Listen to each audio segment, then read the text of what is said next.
आणि बुलेटिनची सुरुवात आपण एका धक्कादायक बातमीने करूया। ती बातमी आहे सांगलीतनं।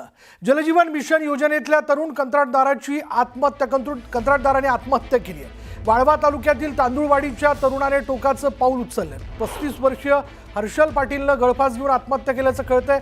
कामाचे पैसे मिळत नसल्यामुळे जीवन संपवल्याचा आरोप केला जातोय। 1,40,00,000ची रक्कम शासनाकडे थकीत असल्याची माहिती समोर येते। 35 वर्षीय हा तरुण कंत्राटदार होता ज्याने आत्महत्या केली।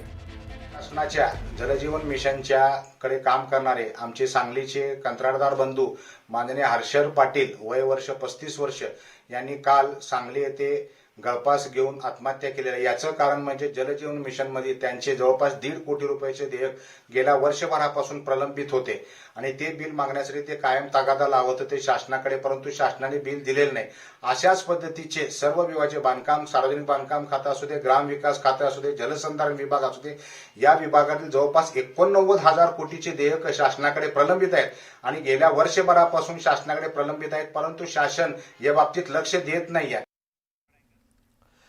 यानंतर पुढे पाहूयात नवी मुंबईच्या खारघरमध्ये रील्ससाठी काही पण असंच म्हणण्याची वेळ आली आहे। फेमस होण्याकरता एका तरुणीने चालत्या मर्सिडीजवर डान्स केलाय। चालत्या वाहनावर नसतानाचा तिचा व्हिडिओ व्हायरल झालाय। सुरक्षा धोक्यात आली असं म्हणावी लागेल।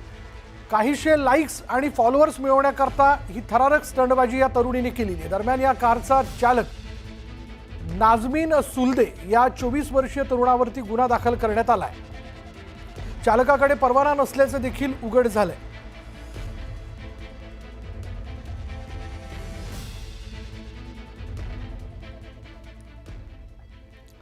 आता मुंबईकरांसाठी एक आनंदाची बातमी अशी आहे की तानसा धरण जे आहे ते पूर्णपणे भरलंय।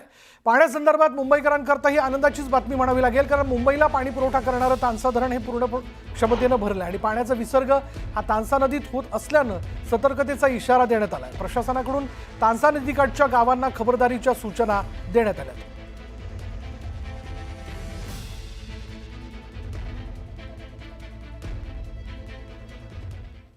आणि आता आपण बघणार आहोत सुपरफास्ट 100। राज्यातील शेतकऱ्यांच्या कर्जमाफीसाठी बच्चू कडूंनी एल्गार पुकारलेला आहे। कर्जमाफीच्या मागणीकरता बच्चू कडू उद्या राज्यभर चक्काजाम आंदोलन करणार आहेत। खबरदार, शेतकऱ्यांकडून सक्तीने कर्जाची वसुली कराल तर सोडणार नाही असा इशारा बच्चू कडूंनी बँकेच्या मॅनेजरला दिला। अमरावती जिल्ह्यातील काही शेतकऱ्यांनी बच्चू कडूंना फोन करून सक्तीने कर्ज वसुली होत असल्याची माहिती दिली होती।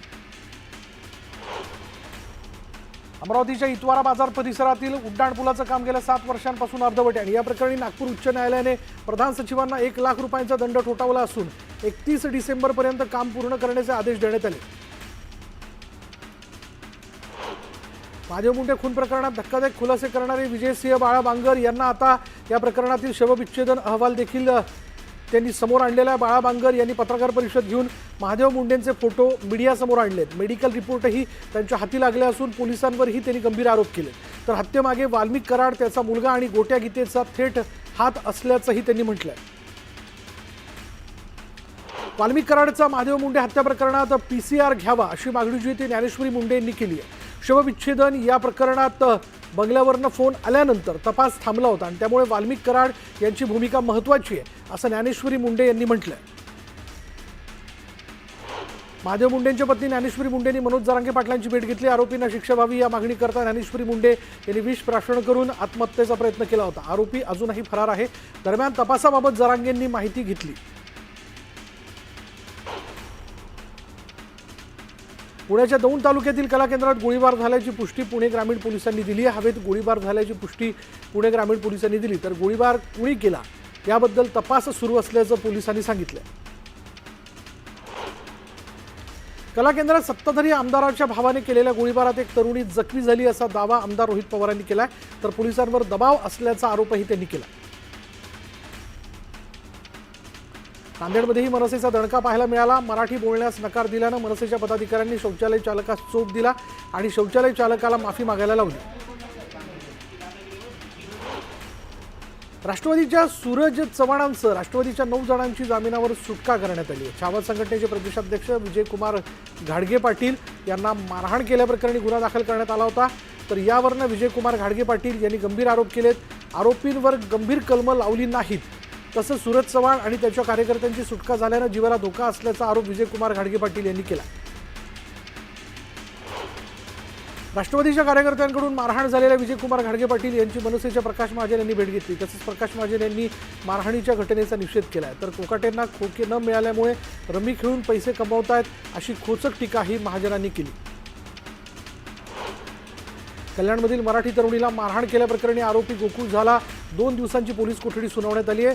सुनावणी दरम्यान आरोपी गोकुळ झा यानं कोर्टात गोंधळ घातला.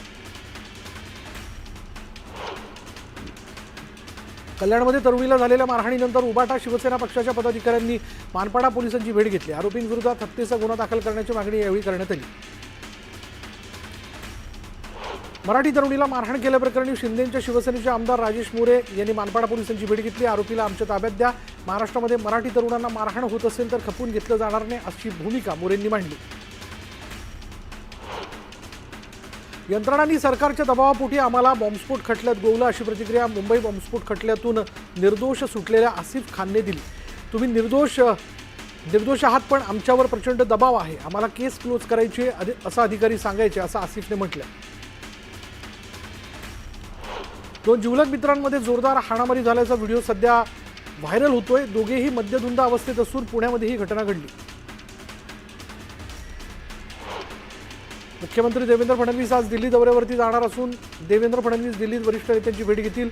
महाराष्ट्रातील विविध मुद्द्यांच्या पार्श्वभूमीवर दौऱ्याला महत्त्व प्राप्त झालं असून फडणवीसांच्या दिल्ली दौऱ्यानंतर मंत्रिमंडळात बदल होण्याची शक्यता आहे.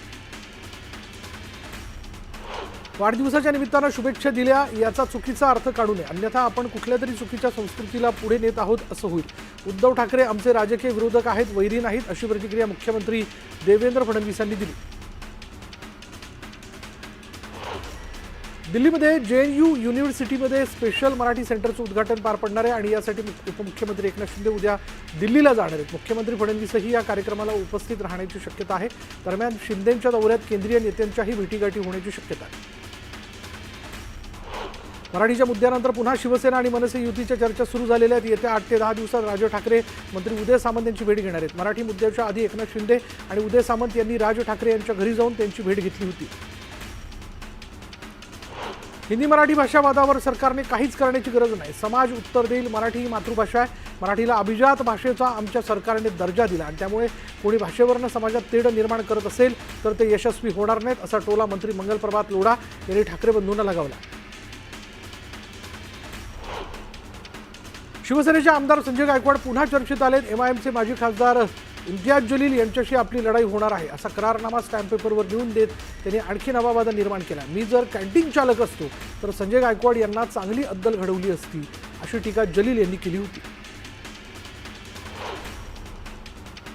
महायुती सरकारचा निधी वितरणाचा फॉर्म्युला ठरलाय. नगरविकास नाही तर नियोजन विभागाच्या सुद्धा निधीचं वितरण एकत्रितपणे केलं जाणार आहे. सर्व निधी वितरणाला अंतिम मान्यता मुख्यमंत्री देवेंद्र फडणवीसच देणार आहेत.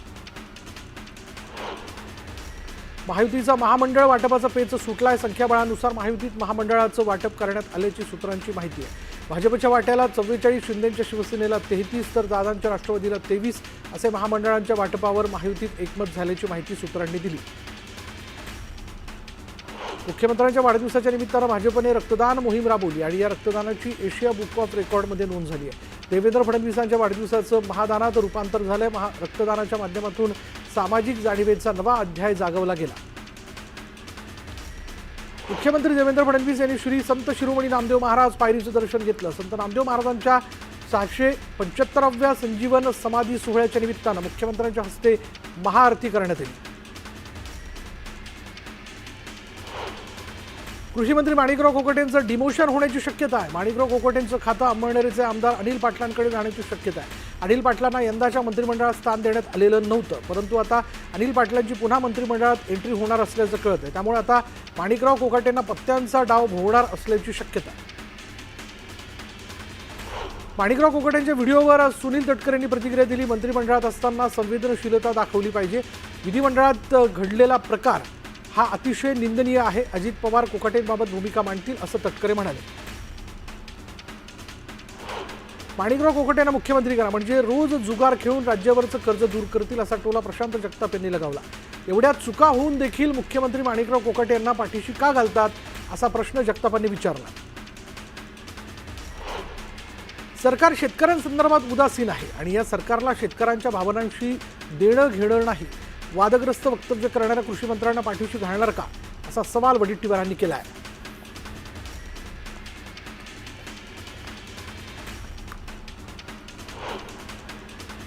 आणि आता वेळ झाली का ब्रेकची. ब्रेक घेऊयात. पहा फक्त न्यूज 18 लोकमत.